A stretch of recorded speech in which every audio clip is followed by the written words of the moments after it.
Berbicara mengenai ekspektasi Anda terhadap penurunan suku bunga bank sentral di Indonesia yaitu BI gitu ya. Tadi Anda bilang mungkin masih ada ruang sekitar 1 sampai 2 kali lagi, partially 25 basis point gitu ya. Nah, pertanyaan berikutnya, seperti apa Anda melihat dampak penurunan suku bunga? Biasanya kan ada jeda waktu gitu ya. Apakah penurunan BI pada awal tahun ini sudah terlihat dampaknya ke sektor real? Apakah ini juga bisa jadi bekal bagi kondisi pasar keuangan yang lebih stabil dan juga ekonomi makro yang lebih mumpuni di semester 2 2025? Oke. Jadi seperti biasa penurunan suku bunga itu untuk efeknya kurang lebih 3 sampai 6 bulan kemudian. Tapi sebenarnya tidak hanya dampak natural yang kita tunggu, tapi juga kita melihat sudah ada pergerakan lain minimal di sisi SRBI. Yield yang ditawarkan oleh BI sudah jauh lebih rendah dibandingkan dengan tahun lalu yang sempat di 7,5%, sekarang di sekitar 6,2. Itu juga membuat likuiditas menjadi lebih cair ya dengan BI yang lebih banyak membiarkan jatuh tempo yang tidak diserap kembali dengan penerbitan yang baru gitu ya. Jadi antara yang diterbitkan dan yang jatuh tempo, besaran yang jatuh tempo. So kita expect di kuartal 3 ini at least ada tambahan 100 triliun likuiditas dari SRBI dan ditambah dengan suku bunga acuan yang lebih rendah, kita juga berharap fungsi intermediary bank itu akan segera berjalan. Tapi Anda optimistis untuk indikator-indikator makroekonomi akan lebih baik di semester 2 ini? Atau? Sebenarnya kalau kita melihat ekonomi kita is in a good shape, the problem is how to boost the growth. Sebenarnya di situ. Jadi kalau kita lihat indikator-indikator ekonomi, contohnya PBN, kondisinya surplus, in a way itu bagus, tapi artinya spendingnya belum optimal. Terus kalau misalnya kita lihat SRBI tinggi, bunganya misalkan, dan likuiditasnya banyak yang masuk, itu juga bagus, tapi artinya orang tidak willing untuk spending gitu ya. Jadi sebenarnya secara indikator menurut saya kondisinya cukup sehat. But kita tidak hanya perlu sehat, kita perlu tumbuh supaya masyarakat luas bisa lebih sejahtera. Oke, baik. Pertanyaan berikutnya tentunya Pak Eri, bagaimana Anda melihat pasar itu menilai kebijakan fiskal yang sudah diberikan oleh pemerintah selama ini? Banyak yang juga aspirasi yang kami dengar gitu dari pelaku usaha bahwa government spending yang direalokasikan atau bilangnya efisiensi itu realokasi lah gitu ya. Itu somehow berpengaruh Pak terhadap sektor-sektor strategis yang ada di pihak private sector. Dan juga tentunya likuiditas yang ada di perekonomian kan sangat berpengaruh ya terhadap bagaimana roda perekonomian akan berjalan. Nah, seperti apa Anda melihat pelaku pasar, masyarakat menilai kebijakan fiskal yang sudah diberikan oleh pemerintah selama ini dari segi government spending pula, lalu kinerja APBN semester 1 2025. Karena ada kabar nih Pak terkait defisit fiskal ini berpotensi melebar ke 2,78% dari sebelumnya di 2,53%. Apakah ini akan menjadi perhatian bagi pasar juga gitu? Oke, jadi kalau kita lihat sebenarnya hal ini cukup lumrah di pemerintahan yang baru terpilih ya, Safrina, di mana lumrah ya? Lumrah dalam artian. Jadi ada program-program prioritas yang benar-benar baru. Betul. Ya. Cukup lumrah. Contohnya misalnya kita flashback 10 tahun yang lalu, infrastruktur misalkan. Nah, masalahnya kan anggaran itu tidak sefleksibel itu, sehingga ada realokasi. Nah, bagi yang dipotong menjadi efisiensi, bagi yang menjadi prioritas baru menjadi new spending. Nah, tinggal permasalahan dari kocok ulang ini adalah yang dikurangi bisa bertahan, nah yang ditambah itu bisa menyalurkan secara cepat dan optimal. Nah mungkin itu kuncinya di situ. Nah semakin unik dan semakin baru program prioritas barunya, itu tentunya membutuhkan waktu setup yang mungkin sedikit lebih lama atau membutuhkan waktu yang lebih daripada biasanya. Nah itu yang membuat ekonomi menjadi sedikit decoupling.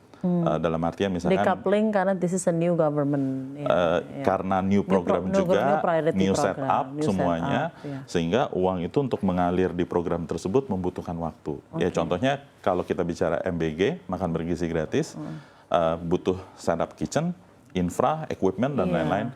Nah itu tentunya pasti butuh waktu. Sama juga seperti 10 tahun yang lalu pada saat kita ngomong infra ya butuh beli equipment ini itu dan segala macam sehingga pasti ada jeda.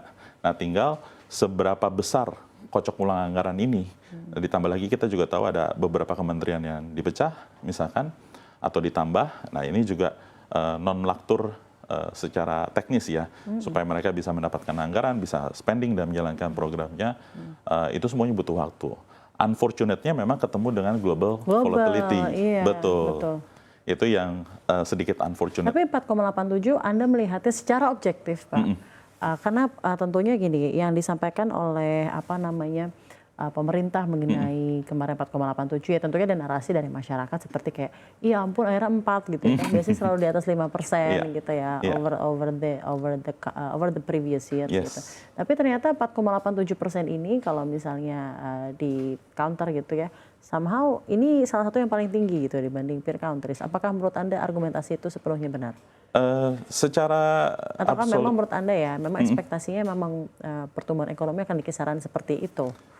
Secara absolute basis 4,87 is definitely one of the highest. China nggak di sana, yang mungkin di atas kita di G20 Vietnam, hanya India saja. India ya. Ya, karena Vietnam belum G20. Belum G20. Iya. Jadi actually not bad. Tapi pertumbuhan ekonomi yang ideal untuk setiap negara itu beda-beda. Ya kayak US, ya mereka nggak expect 5 lah. 5 lah. Ya, kita nggak bisa bertahan di 2 gitu ya. Jadi 4,87 boleh dibilang not bad, tapi lumayan expected karena kita memang sudah melihat di 2025 ini akan sedikit lebih lambat daripada 2024. So kalau misalkan tahun 2024 kemarin kita di barely 5, ya tahun ini memang kita udah expect di 4. Tapi kita berharap 4-nya itu 4 setinggi mungkin. Iya 4 tinggi gitu ya, 4 ke 5 gitu ya. Tapi kemarin juga Bu Sri Mulyani baru saja merevisi proyeksi pertumbuhan nih Pak, dari jadi 4,7 sampai 5%, jadi in a range gitu ya. Dari yang tadi kisaran di 5,2%. Nah apakah ini menurut Anda juga secara sentimen atau secara signaling juga akan memberikan dampak tersendiri terhadap pasar keuangan atau asset management? Kalau di 4,7 sampai 5,0 saya rasa harusnya sudah selaras dengan straight ekspektasi. Gitu ya, sama sentimen. Ya, jadi di market itu memang ekspektasinya high 4 ya. Dari awal tahun kelihatannya cukup sulit untuk bisa di atas 5,0 dengan komoditi yang juga sudah subside gitu ya. So pelebaran defisit yang tadi Safrina tanyakan sangat nature dan lumrah terjadi. Kalau ke level 2,7, 2,8 harusnya masih within the healthy range di bawah 3% yang diamanatkan undang-undang, dan kita memang biasanya set dulu di 2,5, kalau nggak sesuai harapan masih ada ruang bisa sampai ke 27, 28. So it should be still okay. Tapi of course it's sending a signal bahwa ya kita harus lebih waspada ke depannya. Dari Batavia sendiri strategi alokasi aset yang disiapkan seperti apa nih Pak Heri untuk menghasilkan imbal hasil yang maksimal di keadaan seperti ini? Kita kan biasanya memanage funds itu kan sesuai dengan mandatnya masing-masing ya. Jadi kita fokus dan prioritas sekarang adalah ke fundamental dari masing-masing companies yang asetnya kita hold. Kita ingin memastikan bahwa perusahaan-perusahaan tersebut tetap bisa bertahan di kondisi yang mungkin sedikit volatile dan tidak pasti saat ini. Kalau misalkan kita bicara obligasi, kita bicara mengenai repayment capability yang baik. Kalau kita bicara tentang saham, kemampuan usaha mereka untuk bertahan di periode volatility ini.